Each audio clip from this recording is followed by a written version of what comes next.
Sekarang kita bahas mengenai penerimaan barang farmasi ya, penerimaan sediaan farmasi.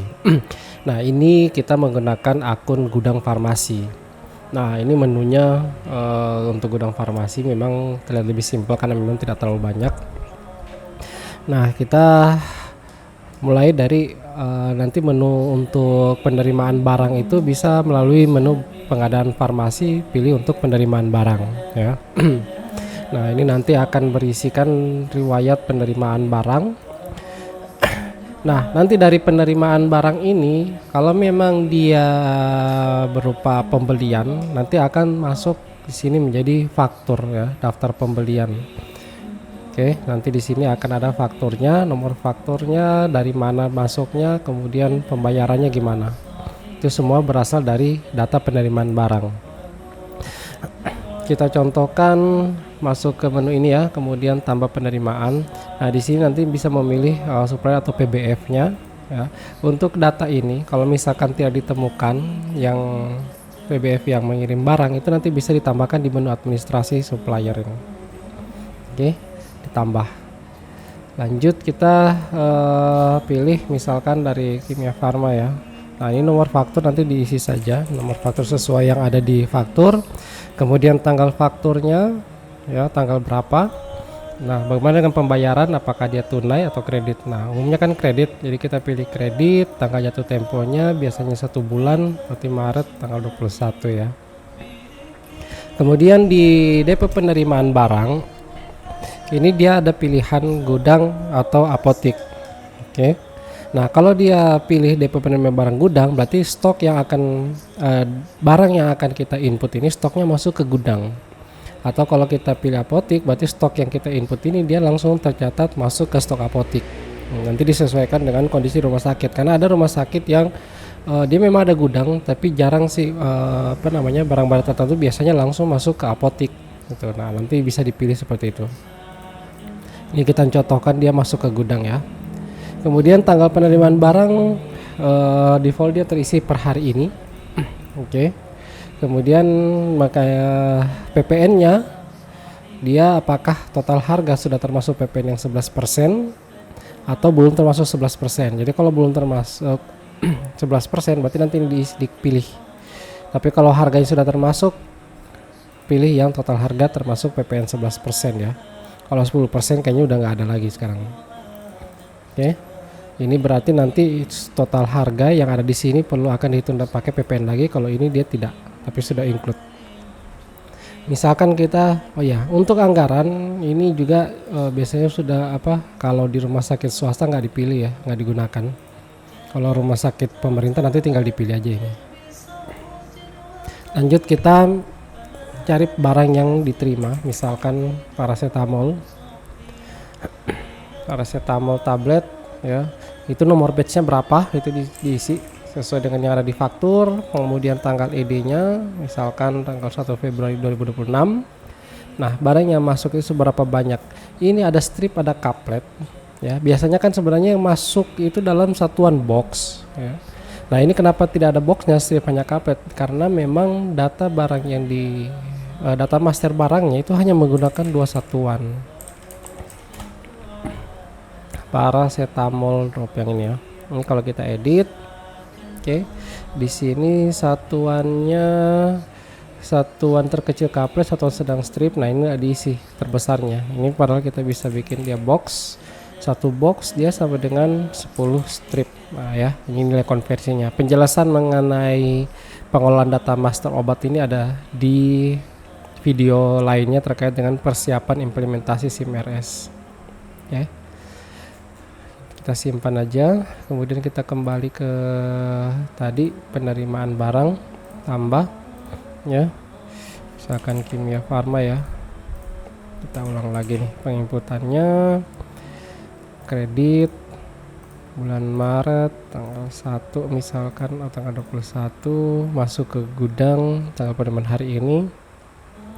Kemudian di sini tadi paracetamol ya. Oke, nomor batch-nya. Ini ED-nya 2026 1 Februari. Nah, ini satu box strip kaplet. Ini misalkan yang masuk ada sebesar 10 box. Oke. Nah, ini terisi dengan harga sebelumnya, harga berdasarkan pembelian sebelumnya 19.800. Misalkan ada perubahan harga jadi 20.000 nih. Ya.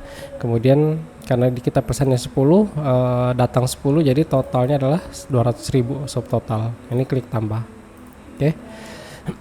Nah, di sini perlu diperhatikan ini mungkin ada keterangan sebelumnya, yaitu harganya adalah 19.800 per box HNA-nya.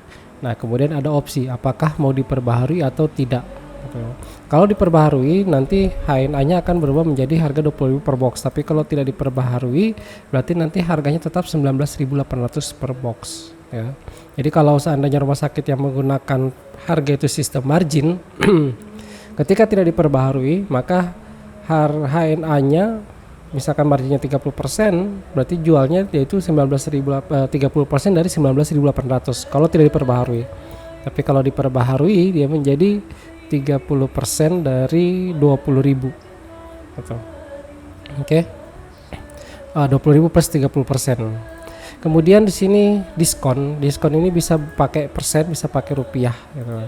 Kalau diskonnya persen 10, seperti ini. Tapi kalau dia rupiah, dia misalkan 1.000 jadi 190.000. Jadi 20.000 potong 1.000, 19.000, kemudian dikali 10 ya, ketemu 190.000. Kemudian di sini ada biaya pengiriman, kemudian ada potongan. Nah, potongan yang di sini adalah potongan per item. Kalau di sini potongannya potongan secara keseluruhan. Biasanya di faktur itu kan memang di bagian bawah ada lagi kolom potongan. Di situ mereka isi total potongan secara keseluruhan. Ya, misalkan kayak begini yang 200.000 ya total, ada potongan 1.000, jadi sehingga 199.000 yang totalnya. Jadi dia berbeda dengan di sini.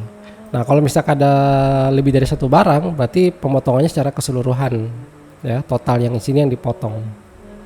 Kemudian di sini kita lihat hitung PPN ya, total harga termasuk PPN. Jadi 200.000 ini sudah include PPN. Nah, ini pecahan ke PPN-nya. Jadi sebenarnya kenanya dia 180.000 tambah PPN segini jadi 200.000. Bagaimana kalau ternyata dia belum termasuk PPN? Nah, ini kita pilih ya, hitung PPN 11%. Jadi 200.000 ya tambah PPN jadi totalnya 222.000.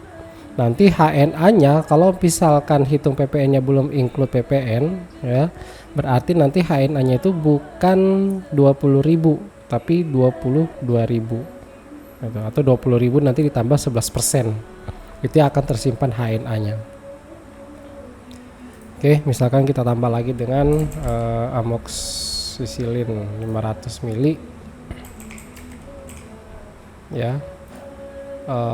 Misalkan ED-nya bulan Juli masuk juga 10 box. Nah, harga pembelian sebelumnya 44.500. Misalkan sama. Oke, di sini juga tadi sudah dijelaskan sehingga totalnya 645.000 tambah PPN jadi sekian. Kalau ada potongan 10.000 berarti ini 635.000 baru dihitung PPN ya. Kalau ini karena tidak ada potongan dari 200 tambah 445 645.000. Nah, jadi nanti setelah semua data terinput tinggal di cross check di total faktur itu di bagian bawahnya itu di cross check ini sudah sesuai atau tidak. Kalau ternyata ada tidak sesuai angkanya, kita cross check di bagian subtotalnya. Nah, biasanya ketemu satu nih, subtotalnya ada yang nggak sesuai, berarti kemungkinan ada kesalahan di jumlah atau di harga atau di potongan yang tidak di input atau salah input. Oke, setelah dirasa semua pas, nanti tinggal klik simpan aja ya. Berhasil disimpan. Ini adalah riwayat penerimaannya tanggal 21 Oktober ya. Kemudian daftar pembelian, ini fakturnya yang kita input tadi. Totalnya sekian. Oke, kalau dilihat detail. Oke, ini untuk yang penerimaan barang. Penerimaan barang lain juga sebenarnya alat peminjaman. Nah, ini juga sudah ada videonya, nanti tinggal dilihat video terkait dengan peminjaman barang, pinjam meminjam. Oke, terima kasih. Sekian video terkait penerimaan barang melalui modul gudang farmasi.